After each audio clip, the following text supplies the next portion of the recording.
bawat salitang gusto kong sabihin, pinili kong lunukin. Baka ikaw ay masaktan.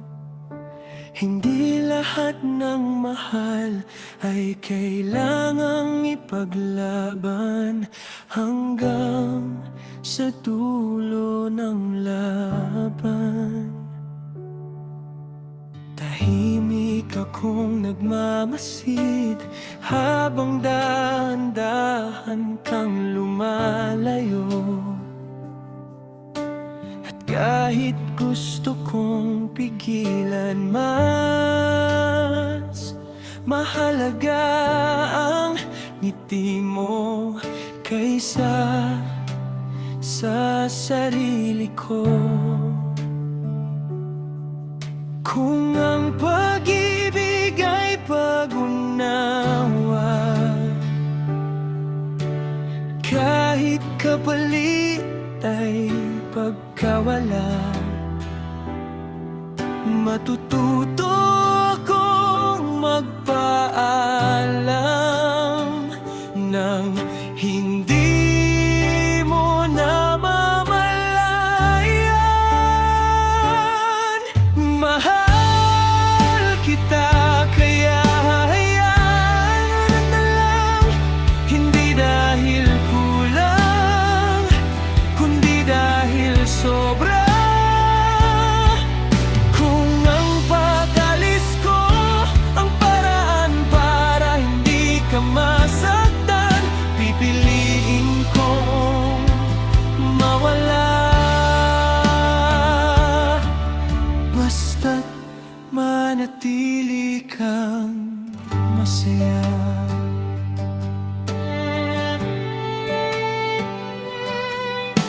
Hindi ko hahayaan na maging dahilan ako ng sakit mo.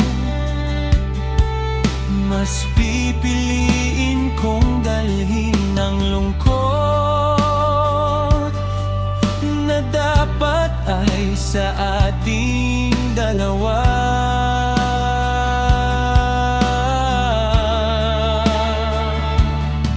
Kung may mga salitang hindi ko nasabi, hayaan mo na lang silang manatili sa akin. Hindi lahat ng paalam kailangang marinig. Mahal kita, kaya hayaan na lang. Hindi dahil ayoko, kundi dahil totoo. Kung sa pagbitaw ko ikaw ay makakahinga ng maluwag, pipiliin kong masaktan para hindi ikaw ang umiyak.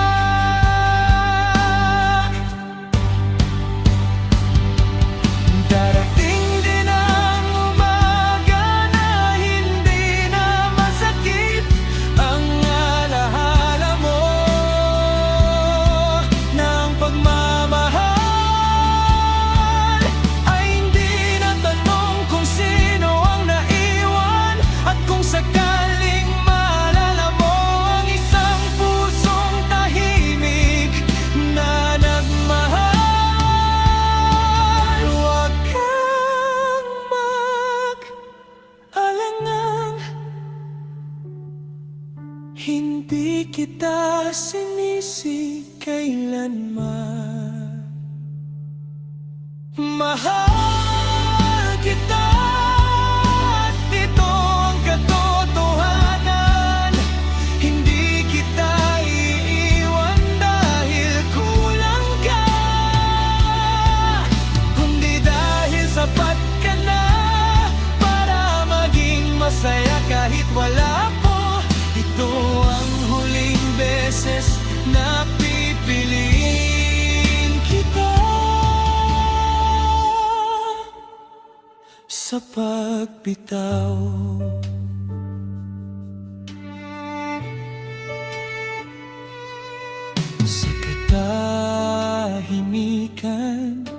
Nang pag-alis ko, nandoon ang pagmamahal na hindi kailanman nanakit.